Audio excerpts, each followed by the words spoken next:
When the United States entered World War II after the attack on Pearl Harbor, the nation's greatest strength wasn't its army, its navy, or even its industrial output. It was something far quieter, something that lived in workshops, shipyards, classrooms, farm fields, sidewalks, and in the calloused hands of millions of ordinary people who had no idea they were about to perform one of the most astonishing industrial miracles in human history. That miracle began with steel plates stacked in shipyards, ships being assembled with frantic urgency, and welders whose sparks lit up the night like fireflies. But it would be pushed to the breaking point and nearly undone by a catastrophic flaw no one in the engineering world had expected. A flaw that broke ships in half like brittle twigs, and a flaw that would be solved not by an admiral or a renowned naval architect, but by a welder no one had even heard of. At the start of 1942, American shipyards were in chaos. The nation needed cargo ships, and it needed them yesterday. The Atlantic was bleeding. German U-boats formed a steel curtain of death, sinking tankers and freighters faster than they could be built. Factories in Europe had collapsed under bombing, and Britain was hanging on by a thread, starving for supplies.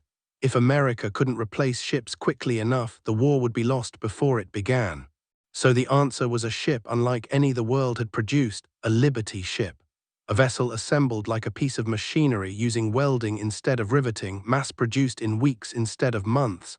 Henry Kaiser, a construction magnate who had never built a ship in his life, bet everything on the idea that ships could be assembled the same way cars were built at Ford. Prefabricated sections, welded seams, assembly line timing. Shockingly, it worked. Liberty ships began sliding into the water at unbelievable speeds. Some took 50 days, some 40, some 30. One famously took just 4 days and 15 hours from keel laying to launch. America celebrated. Newspapers printed headlines like "The ships that beat Hitler." Newsreels showed welders showered in sparks. Kaiser's yards ran night and day with men and women, many of them with only weeks of training, pulling molten seams across steel like artists painting in fire. By late 1942, the Allies were receiving dozens of new ships every month. Supplies finally flowed across the ocean. Then the cracks began. Not metaphorical cracks, real ones splitting straight through ship hulls in catastrophic, almost unbelievable fashion. At first it was small fractures, welders patching holes after voyages, deck plates warping, bulkheads groaning in heavy seas, but within weeks the small fractures became something more sinister. Entire ships began breaking apart, and they weren't breaking apart during storms or after battles or when torpedoed. They were breaking under calm skies, at anchor, at dock, some just snapped. On January 16, 1943, in Portland, Oregon, the Liberty ship SS Schenectady sat peacefully at the pier. No waves, no storms, a still harbor. Then a boom cracked across the water like a cannon firing. Steel screamed. The ship split cleanly in half. Witnesses stood in horror as the deck tore open and the hull sagged. Sailors stared in disbelief. How could a brand new ship, barely weeks old, simply break its own back? It happened again with the SS John P. Gaines, breaking apart in icy seas. Again with the SS Ethan Allen, fracturing during a routine voyage. And again with tanker ships built from similar steel. In total, more than 2,500 serious structural failures were reported. At least 19 ships broke completely in half. To sailors, it felt like the vessels were committing suicide. Engineers panicked. Metallurgists tore apart steel samples. Inspectors crawled through hulls tracing fractures like doctors studying a virus. Newspapers began asking uncomfortable questions. Was America's miracle fleet actually a fleet of floating death traps? Congressional committees demanded answers, admirals demanded answers, Kaiser demanded answers, and shipyard welders, the very people building these vessels, heard the whispers echoing through the yards. If the flaw couldn't be solved, the entire Liberty ship program would collapse, and with it, the supply chain that kept America and its allies alive. Weeks of investigation produced theories but no solutions. Some blamed bad steel, others blamed low-skilled welders, others blamed the design itself. One engineer famously said, "Perhaps we have built too fast." But no one could pinpoint the precise cause. Liberty ships should have been strong. They were built from proven blueprints. They used government-approved steel. The welding seams had passed test after test. Yet something was very, very wrong. The answer finally came, but not from a lab, a government board, or a naval architect. It came from someone the engineers never expected, a welder named Bessie. Her full name rarely appeared in official documents, and when it did, it was buried in footnotes. She worked the night shift at Henry Kaiser's Richmond Shipyard No. 3. She wasn't a chief foreman or an inspector or an engineer. She didn't have a degree in metallurgy or naval architecture. She had learned her welding skills in a crash course training program only months earlier, but she was observant, very observant. While the engineers analyzed steel composition and stress diagrams, she noticed something no one else had bothered to look at. Every night she watched welders laying seams in ways that made no physical or logical sense. They'd start welding at one end of a plate and run the entire seam in a single direction, letting the metal superheat and contract like a snapped rubber band. Or they'd weld around edges first, then inside corners, effectively trapping the steel and forcing tension inward. She could literally see the steel plates warping as they cooled, bending in ways that were subtle but ominous. She felt the plates tighten under her gloved hands. She heard the faint groaning when they cooled at different speeds. She saw hull sections twisting as if the ship were already fighting waves before it ever touched water. Yet when she brought it up to her supervisor, he waved her off. Welders weld, engineers design, inspectors inspect. That's how it had always been done, but she knew something was wrong. And unlike everyone else, she wasn't afraid to ask a question that seemed obvious. If the steel is being pulled in every direction while we weld it, what happens when it gets cold? That question echoed through her thoughts until the night she gathered scrap plates during her breaks, welding them in different sequences. Some warped dramatically, others stayed flat.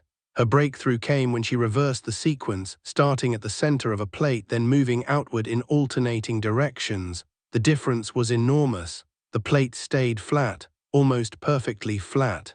It wasn't the welds that were the problem. It was the order in which the welds were made. Residual stress, the invisible monster inside every Liberty ship, was being locked into the hull by the weld sequence itself. The steel was being tortured into shape, and when cold ocean water struck it, that trapped stress became deadly. Fractures didn't need a wave or a torpedo. The stress itself was enough to rip the ship apart. Her insight was brilliant and simple, and almost embarrassing for the engineering establishment to admit. It meant that thousands of welders had been unintentionally embedding stress into every single ship. It meant the failure wasn't in steel quality or ship design, it was in the process. The first engineer, she told, didn't believe her. The second barely listened. The third asked for a demonstration. What they saw shocked them. They repeated her tests. The results were undeniable. Welded one way, plates buckled and warped. Welded her way, starting at the center, alternating sides, letting heat dissipate gradually. The plates remained true. A welding sequence had nearly destroyed the Liberty ship program, and a welder, an ordinary shift worker, had solved the mystery. The discovery reached Henry Kaiser within days. He faced a brutal decision: admit the flaw publicly and pause construction, or hide it and pray. To his credit, he chose the harder path. Production slowed. Welders were retrained. Test plates were rewelded again and again. Engineers rewrote manuals. And the next generation of cargo ships, the Victory ships, were redesigned around this new understanding of stress, steel, and welding sequence. The Victory ship program wasn't supposed to be extraordinary. It was simply meant to fix what the Liberty ships lacked. But what America created next defied every expectation. Victory ships didn't just survive the ocean, they conquered it. They were faster, stronger, more reliable. They used improved steel that stayed flexible in cold water. Their hull shapes were refined. Their hatch corners rounded to reduce stress concentration, their frames strategically reinforced, and their welds, those quiet, glowing seams of molten steel, were laid down with the precision of a conductor leading a symphony. Center outward, alternating sides, balanced, controlled, intelligent. A welding sequence that spread like gospel through the shipyards.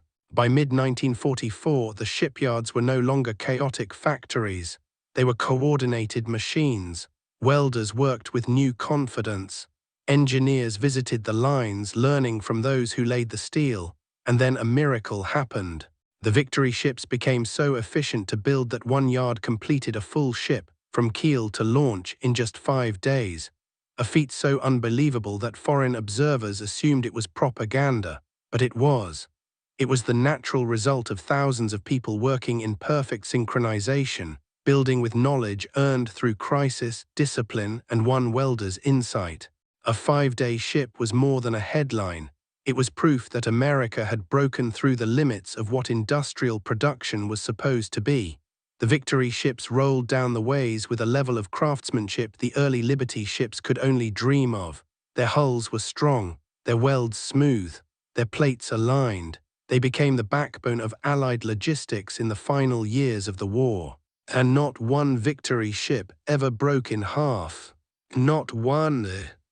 The ocean tried, the cold tried. Typhoons, mines, storms, none succeeded. The ships held. They held because someone, not an admiral, not an engineer, noticed what others ignored. Because someone on the night shift refused to assume the experts were right. Because someone believed that the steel was trying to talk and that it was the welder's job to listen. What happened next, after the war, would be even more astonishing.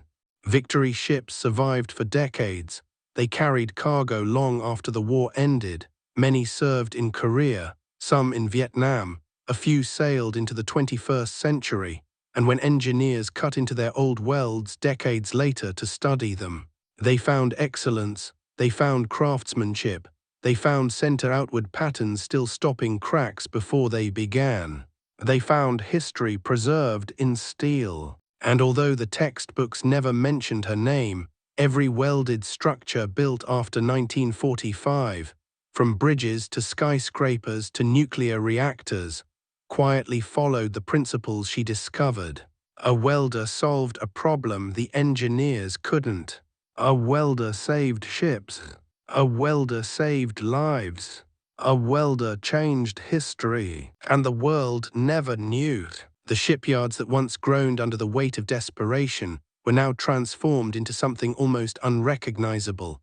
A vast, coordinated organism where every crane, every welder, every inspector, every riveter, every forklift operator moved with a rhythm born not of panic, but of mastery. The chaos of the early Liberty ship era had melted into a strange, beautiful order. Men and women who once learned welding in frantic 2-week crash courses now carried themselves like surgeons trained through fire. And everywhere, the new welding sequences, born from one welder's courage to question standard practice, ran like invisible threads tying the entire industrial miracle together. The change wasn't instant. It came slowly, like dawn rising over steel. At first, many welders resisted, not out of arrogance but out of habit. Humans cling to what they know, especially when the work is dangerous, exhausting, and unforgiving. Welding was a craft of instinct. Feel the heat, sense the metal's reaction, trust your hands. Being told to follow strict sequences felt unnatural. But as the new procedures spread across the yards, even the most stubborn welders began noticing something profound. Their work was easier. Plates didn't fight them as much. The steel didn't warp into strange, stubborn shapes as often. The seams cooled smoother, cleaner. Welders no longer had to hammer sections into alignment with desperate force. Instead, modules dropped into place like puzzle pieces designed to cooperate. What once took dozens of corrective steps now took one. And while the welders may not have known the science behind thermal contraction, they could feel the difference in their bones. Engineers, too, experienced a shift in thinking. Many had arrived in the yards with academic confidence, armed with formulas, diagrams, and naval architecture theories. But the fractured Liberty ships had humbled them. The ocean had humbled them. And now welders, people who had never studied a stress diagram, were teaching them about the life of steel under fire and cold. The engineers listened. They had to. Every cracked hull was a reminder that theory without observation was a blind man leading the way. Meetings that once involved only management and naval architects began including weld foremen. Welders themselves were invited to explain what they'd seen, what they felt in the metal, what patterns they noticed. Engineers scribbled notes furiously. Supervisors revised manuals overnight, and the shipyard, once a place where blue-collar workers and white-collar planners stood on opposite sides of an invisible wall, became a place of collaboration. It was this collaboration that made possible the second miracle of the war: modular construction refined to a level the world had never seen. Before the war, ships were built like cathedrals, slowly, carefully, piece by piece, each component shaped and fitted in place by craftsmen who treated the hull as a sacred object. But the Victory shipyards flipped that tradition on its head. Instead of building the ship on the ways, most of it was constructed in vast workshops far from the water.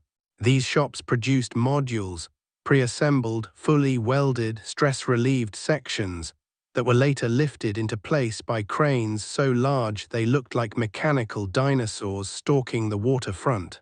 Inside these workshops, welders worked in climate-controlled environments where temperature, humidity, and wind couldn't disrupt their sequences. They followed center-to-edge procedures religiously. They monitored heat with precision. Each module passed through stress-relief ovens that glowed like industrial furnaces, removing tensions that once would have doomed an entire hull. The modules weren't tiny components, they were enormous blocks of ship structure, entire bow sections, engine pits, living quarters, cargo hold panels larger than houses. They sat arranged in rows, each painted with chalk marks showing sequence numbers, inspector signatures, and weld line progression. When a module passed final inspection, a crane lifted it from the shop floor as though it weighed nothing, swinging it across the yard where it joined other modules waiting their turn. Welders then stitched the modules together using the same balanced sequences that had transformed the shipyard. From this choreography came the miracle of speed. Ships once built in 40 days now took 10, then 8, then 6. The day a Victory ship was completed in 5 days, the yard fell into a stunned silence before erupting into cheers. Workers hugged, inspectors shook hands, even grizzled welders who rarely smiled allowed themselves a moment of pride. They hadn't just beaten the old records, they had obliterated them. And what made the feat possible wasn't magic or luck, it was mastery, discipline, and the courage of welders who refused to accept flawed methods. The world outside the shipyards hardly knew how fragile the situation had been. Newspapers reported record launches, not cracked hulls. Politicians praised efficiency, not the risk of collapse. Families watching newsreels saw sparks flying and patriotic music swelling, not the fear in sailors' eyes as they crossed the Atlantic on ships that had once been prone to fracturing. And certainly not the quiet revolution happening deep within the yards, where welders, engineers, and supervisors had reinvented shipbuilding from the ground up. Yet ships are only steel until someone gives them purpose. And the purpose of the Victory fleet extended far beyond the walls of the yard. The Pacific front was a monster made of distance and ocean. It was one thing to fight across Europe, where supplies traveled by rail, truck, and short sea routes. It was another to support an island-hopping campaign where every bullet, every ration, every boot, every barrel of fuel had to travel thousands of miles by ship. Victory ships became the backbone of that impossible task. They carried tanks to Saipan, ammunition to Leyte, fuel to Okinawa, food to troops who had been living on rations. They ferried aircraft parts, medical supplies, vehicles, radio equipment, spare engines, and everything needed to sustain the grinding push toward Japan. Many of the sailors serving aboard these new ships had previously endured voyages on Liberty vessels. They knew the groans of stressed steel. They had seen cracks appear on quiet nights. They had felt dread every time the temperature dropped or the swell grew rough. When they stepped onto Victory ships, the difference was immediate. The decks felt tighter, more solid. The hull flexed naturally instead of fighting itself. The ship moved like something alive and healthy, not a brittle machine forced into shape. And when storms hit, and storms always hit in the Pacific, Victory ships performed with astonishing confidence. Crews watched waves crash over the bow and felt the ship respond with strength rather than fear. Officers studied stress gauges and saw readings far below the danger zones they had memorized. The welds held. The steel held, the ships endured. On some voyages, sailors would gather around the welded seams, pointing out the distinctive patterns. They didn't know the scientific principles behind them, but they recognized craftsmanship. Some sailors ran their fingers along the smooth, alternating beads, marveling at how uniform they were. Others joked that the ship had been welded by artists instead of workers. A few had heard whispers about a welder, a woman who had helped solve a crisis that once threatened the entire fleet. Most didn't know her name, but they admired her work every time the ship shrugged off another wave. Meanwhile, shipyard workers back home felt an enormous sense of pride every time a victory ship survived something brutal. They followed news reports about typhoons, kamikaze attacks, submarine threats, and naval engagements. They read letters from sailors thanking them for strong decks, tight seams, safe passage. And every time a victory ship returned from a voyage unscathed, the welders felt vindicated. The war dragged on, but the tide had turned. Supplies reached the front with consistency. Convoys arrived intact. Shipping losses dropped. And as the Allies tightened the noose around Japan, the victory ships became part of the machinery of inevitability. Then the bombings of Hiroshima and Nagasaki brought the unimaginable to life. Suddenly, the war was ending. The cheers that erupted across America echoed through the shipyards, but beneath the celebration lay a deep uncertainty. What happened now? What happened to the welders whose skill had become the beating heart of American logistics? What happened to the engineers who learned humility the hard way, the foremen who adapted to new processes, the inspectors who rewrote standards?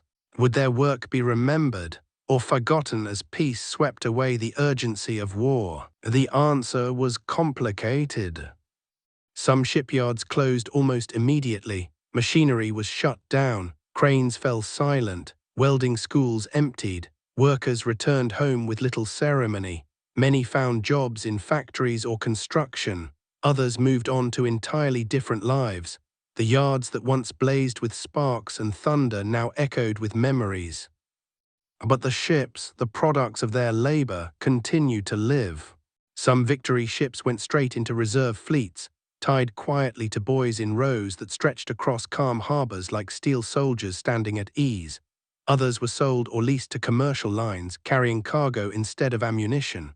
A handful remained in naval service, repurposed as training vessels or support ships. Many sailed into the Korean War, then Vietnam, then across the world's oceans for decades. Their lives were long, far longer than anyone expected. They outlived their designers, their builders, even many of the sailors who had served on them. And every year engineers inspected the ships, studied their welds, measured stresses in aging hulls. They found no catastrophic fractures, no spontaneous splits, no structural failures born from invisible internal tension. Instead, they found weld sequences so disciplined, so consistent that even after years of storms, salt, and strain, the seams held like they had been laid down yesterday. It was as if the ships whispered back through the decades, "You did it right." As the years passed, something else happened, something unexpected, something subtle. The story of why the Liberty ships cracked and why the Victory ships didn't faded from public memory. Official histories shrank the crisis to a few paragraphs. Reports filed during the war were archived and forgotten. Engineers wrote papers filled with jargon about temperature-dependent ductile-to-brittle transition, residual stress in continuous welded structures, and stress concentration at geometric discontinuities. But they didn't mention the night shift welder who had demonstrated the solution with scrap plates. Her insight, the realization that weld sequence mattered as much as weld quality, was transformed into engineering doctrine. Textbooks cited studies, not the woman who had first noticed the problem. Manuals listed procedures, not the welder who had created them. Standards were revised, equations rewritten, best practices updated, yet her name was nowhere. But inside the shipyards and in the memories of those who worked there, the truth lived. Old welders told younger ones about those chaotic early days when ships cracked like glass and engineers panicked. They described the shift, the revelation, the moment the yard changed forever. Some mentioned the lady welder, the one who saw what others missed. Others couldn't recall her name, but they remembered her courage. How she stood in a meeting full of supervisors and insisted the weld sequence was wrong. How she brought her own test plates. How she refused to yield, even when men with far higher ranks dismissed her. It wasn't the sort of story that made it into newsreels or textbooks, but it lived quietly, like a secret threaded through the steel of the Victory ships themselves. Meanwhile, the impact of her discovery rippled through industries far beyond shipbuilding. As welding spread into new fields, bridges, pipelines, pressure vessels, skyscrapers, the lessons learned from the Liberty ship catastrophe followed. Construction companies adopted strict sequence protocols. Oil companies enforced heat management procedures. Aerospace engineers studied crack propagation models that had originated in the shipyards. Every time a welder began at the center of a joint and worked outward, they were, unknowingly, honoring her insight. By the 1950s, the world had changed again. The Cold War loomed, technology surged. Nuclear power plants emerged, demanding pressure vessels capable of surviving extreme temperatures and pressures without even the hint of micro-cracks. Engineers tasked with designing these reactors studied the Victory ship archives, tracing back through documents until they found the welding strategies that had eliminated catastrophic residual stress. They learned that the steel itself was not enough. The order of operations, the choreography of welders' hands, was equally critical. They built massive heat treatment ovens for entire reactor cores, just as Kaiser had once built ovens for ship modules. In the 1970s, when oil companies laid pipelines across Alaska's frozen landscape, they fought the same enemy the Liberty ships had faced: cold that turned steel brittle. Weld sequences copied from Victory ship manuals prevented fractures that could have caused ecological catastrophes. Engineers who had never heard of Liberty ships or Victory ships followed procedures that came directly from lessons learned in 1943. Skyscrapers rising across American cities incorporated welded joints designed with sequence-based stress relief. Bridges spanning rivers relied on discontinuous welding patterns derived from crack arrest strategies first used in Victory ships. Offshore oil rigs employed stress relief heat treatments born from the same crisis. Everywhere steel was welded, her influence lived, silent, uncredited, indispensable. But history always finds a way to remember, even if it takes decades. In the late 20th century, as shipbuilding historians revisited wartime archives, the Liberty ship crisis resurfaced. Scholars pieced together testimonies, memos, and technical reports. They found references, brief, almost dismissive, to a welder who had raised concerns about welding patterns, a supervisor's notes mentioning test plates produced by night shift, a footnote describing an operator demonstration that led to revised weld procedures. Slowly, the magnitude of her contribution resurfaced. Writers began asking who she was. Engineers began acknowledging what she had discovered. Still, her name remained mostly in the shadows, but not the legacy of her work. The welds she inspired, balanced, controlled, logical, centered, were now so universal that no one questioned them. Inspectors demanded them. Standards codified them. Automated welding robots programmed decades later followed patterns she had once demonstrated by hand with a torch and scrap steel. Meanwhile, the Victory ships she helped perfect continued sailing. One became a museum ship. Visitors walked her decks, staring at the massive steel plates and smooth welds. They admired the curved hatch openings, the solid framing, the robust structure. Guides explained how Victory ships were stronger than Liberty ships, how they never cracked apart in cold seas. Some visitors nodded, some marveled, but almost none knew the deeper reason. They didn't know that under their feet lay the result of a welder's determination to get it right. A welder who refused to accept that's how it's done. A welder who changed the fate of a fleet. In time, the world forgot the panic that once gripped the shipyards. It forgot the nights when ships cracked at their moorings. It forgot the fear in sailors' voices, the hurried investigations, the quiet desperation of engineers scouring steel under microscopes. It forgot the moment when America's greatest industrial miracle nearly collapsed. But the steel remembered, the welds remembered, the ships that survived because of her insight remembered. And as long as one Victory ship still floats, cutting the water with the same confidence it had the day it first launched, her work lives on, not in memorials or medals, but in metal. There are stories in history where the hero delivers a speech, leads a charge, commands an army, or signs a treaty. But there are other stories, quieter ones, where the hero strikes a torch, notices what others ignore, refuses to look away from a problem everyone else accepts, and changes the world not by shouting, but by seeing. She was a welder, she worked nights. She was not supposed to rewrite engineering history, but she did. And somewhere, in the shimmering reflection of a victory ship's hull, her legacy still shines. When the war finally ended and the world exhaled for the first time in years, the victory ships did not retire into silence. Instead, they slipped into a new era as quietly and confidently as they had cut through wartime seas. Peace did not make them obsolete. If anything, it made them more valuable. The world was shattered, cities burned, economies collapsed, refugees displaced across continents, and rebuilding required a fleet strong enough to move the weight of the future. Victory ships carried grain to starving countries, machinery to ruined factories, medicine to hospitals rising from rubble.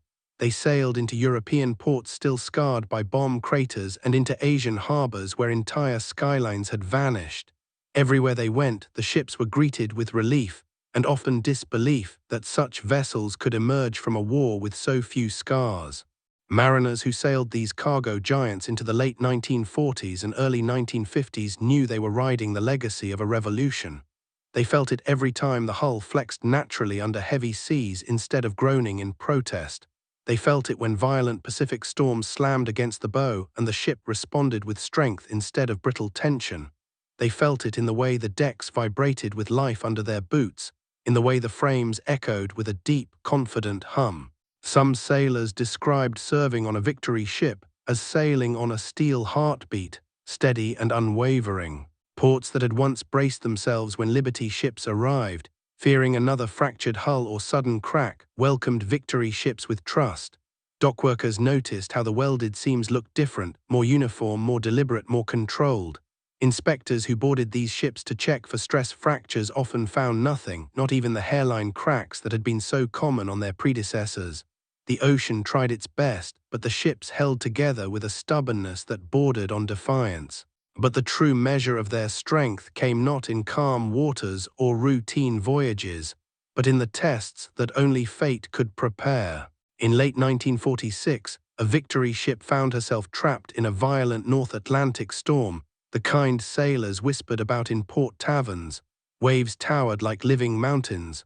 Winds shrieked with the force of artillery fire. Water crashed over the bow so hard the ship seemed to disappear beneath the ocean before rising again in a spray of white fury. On a Liberty ship, such a storm could have been a death sentence. Men would have paced the decks in terror, listening to every groan, fearing every shudder. But on this victory ship, though the crew braced themselves and prayed like all sailors do, they felt something different: confidence. The hull bent with the waves but did not resist them. The welded seams distributed the stress like a well-trained muscle. No brittle snap, no sudden crack racing through steel. The ship weathered the storm for 36 hours until the seas calmed. When inspectors examined her afterward, they found nothing. No fractures, no warping, no hidden stress tearing through the plates. The ocean had tested her. She had simply refused to break. Stories like that spread across the maritime world.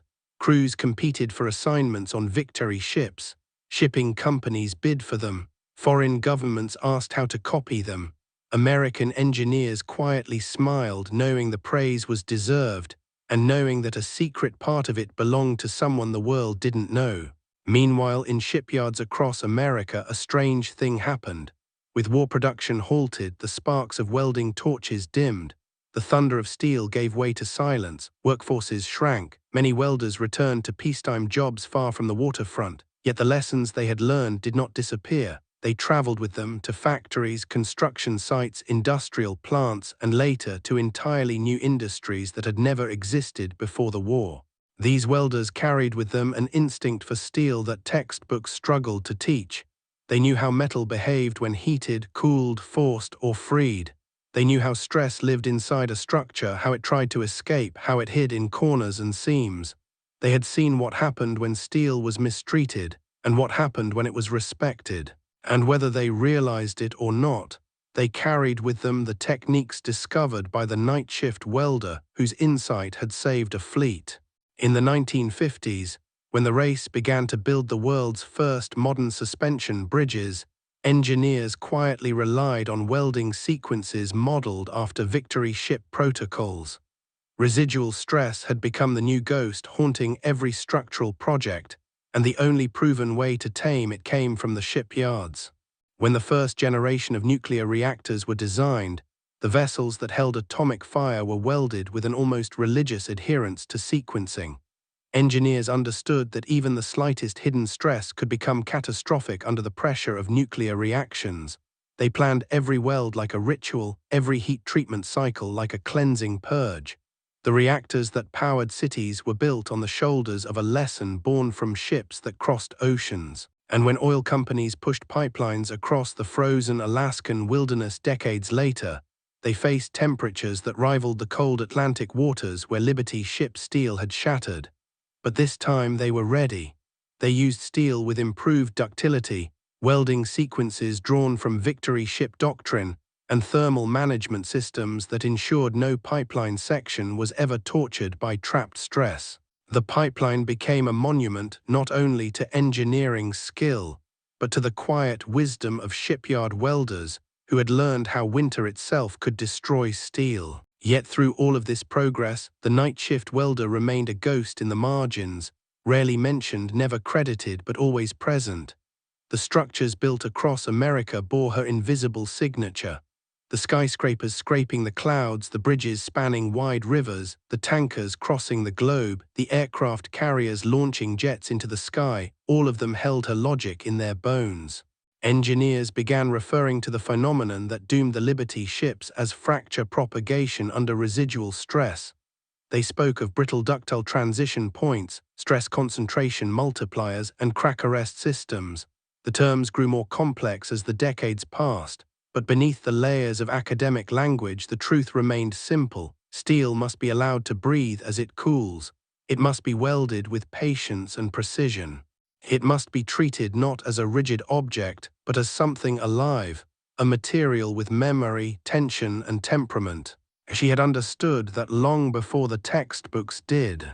In time, her story would emerge again, not fully, not completely, but in fragments.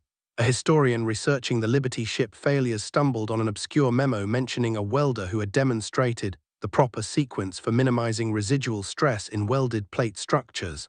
Another found a supervisor's report referencing unusual test plates produced by a female operator.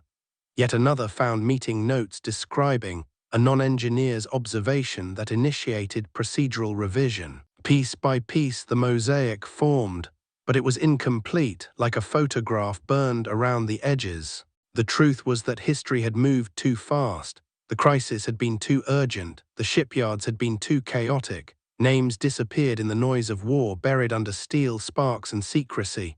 Hundreds of welders had worked night shifts. Hundreds could have been her. But the story remained. Someone without rank or title had seen a problem no expert had solved.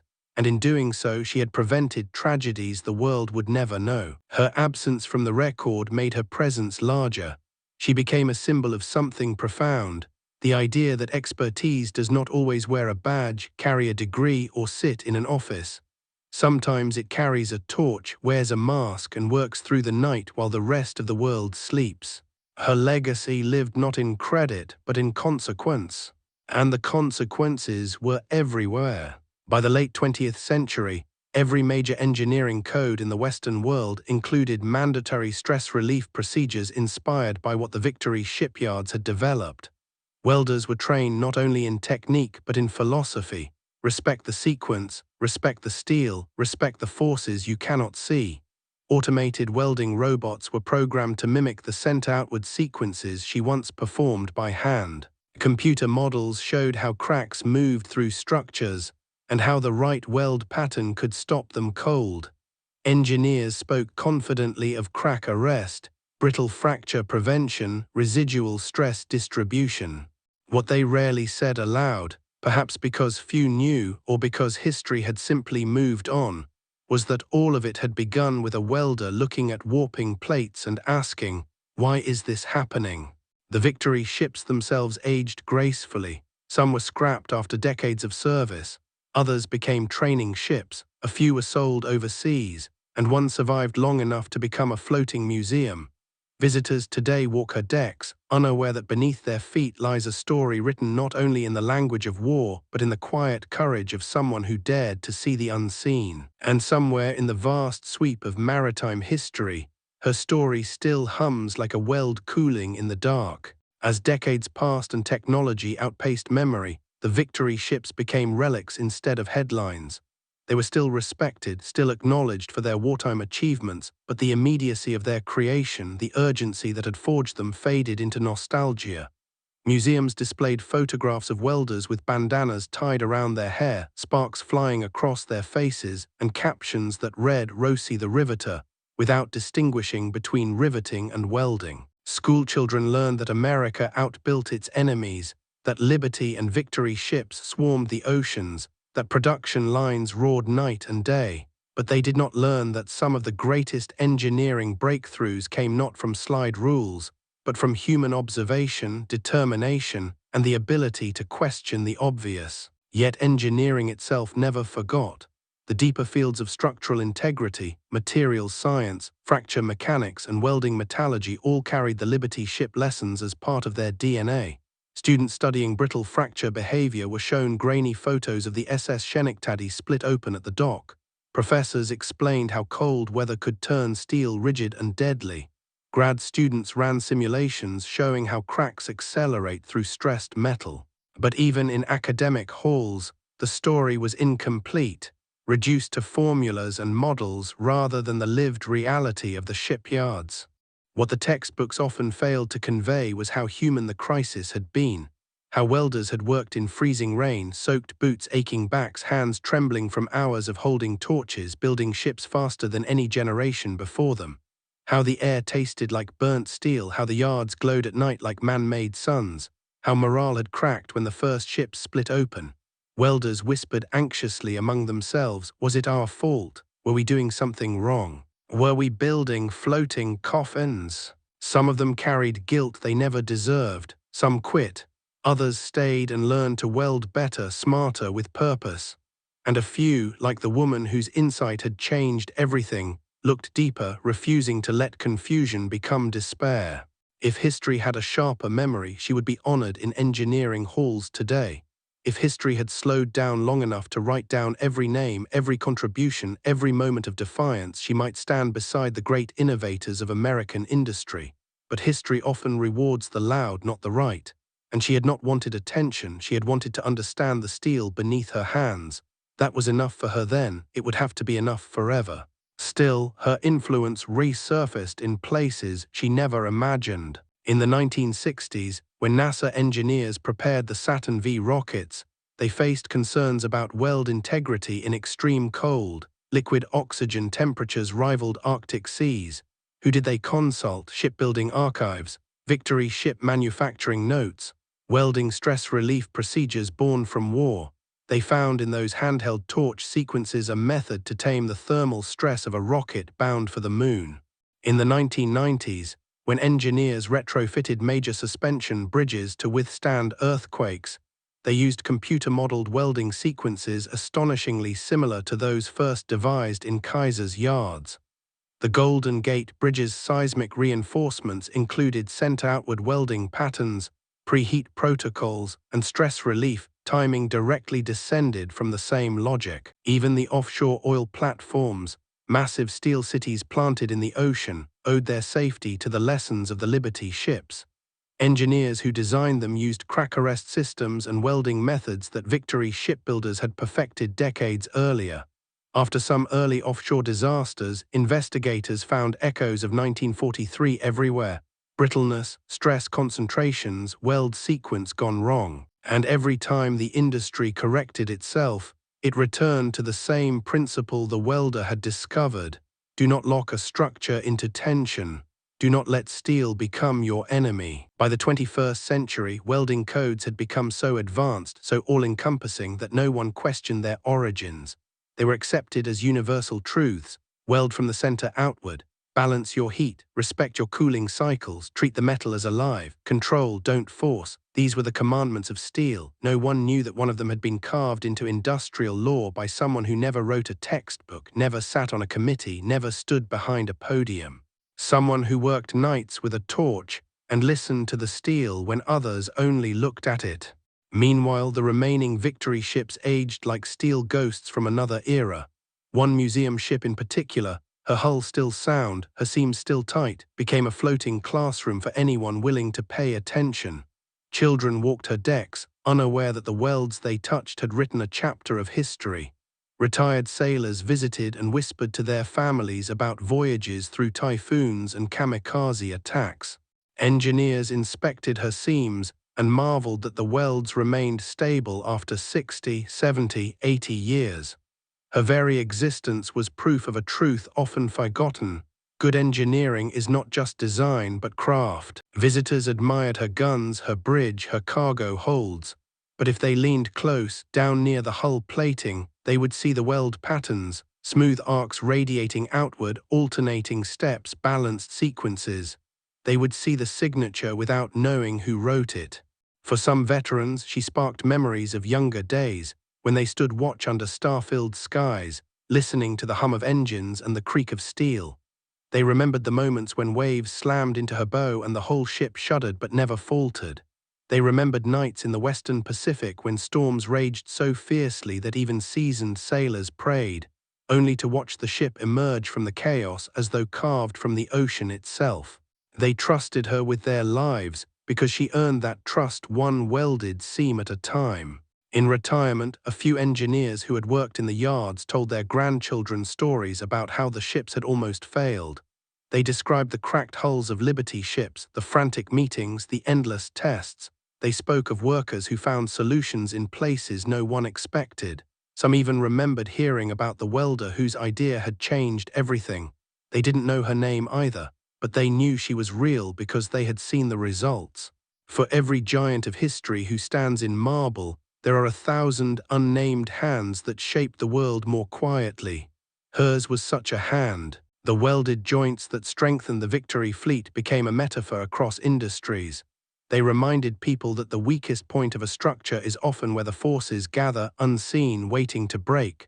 The welding sequence taught them that how something is built matters just as much as what it is built from, that even the strongest steel is vulnerable if assembled carelessly. That cracks do not begin where the metal is thick, but where the stress is trapped. It was a lesson in engineering. It was a lesson in life. And the Victory ships themselves, those massive, muscular vessels of steel, were more than machines. They were reminders of a moment in history when America turned desperation into innovation, when ordinary workers became masters, when a welder on the night shift changed the fate of a fleet simply by refusing to ignore what she saw. Near the end of her life, the welder herself faded quietly into anonymity. She never knew the full extent of what her insight had accomplished. She never knew her welding plates were studied by engineers designing structures she would never live to see. She never knew that millions would rely on codes shaped by her hands. Her obituary, printed in a small column in a local newspaper, merely stated that she worked in wartime shipyards. No fanfare, no recognition. No mention that she had once saved untold lives and reshaped an entire field. But legacy is not always measured in fame. Sometimes it is measured in what endures. In every steel beam that holds against the wind. In every pipeline that survives the Arctic freeze. In every ship that challenges storms and refuses to break. In every reactor vessel that contains forces fierce enough to light cities. In every welder who learns to respect the sequence, the heat, the cooling. In every engineer who remembers that theory must bow to observation. Her legacy lived in the steel, in the welds, in the ships, and in the simple truth that sometimes the most powerful breakthroughs come not from authority, but from those who put their hands on the work and feel what others overlook. The Victory ships eventually reached the end of their journeys. Many were sold, scrapped, or sunk as targets. A few became museums. One or two remained as training vessels. But even as their numbers dwindled, their influence only grew. Every engineer studying fracture prevention unwittingly honored the welders who fixed the flaw. Every welder trained in balanced sequences followed her torch's path. Every structure built on principles of controlled stress was a quiet monument to a forgotten worker who refused to accept a dangerous flaw.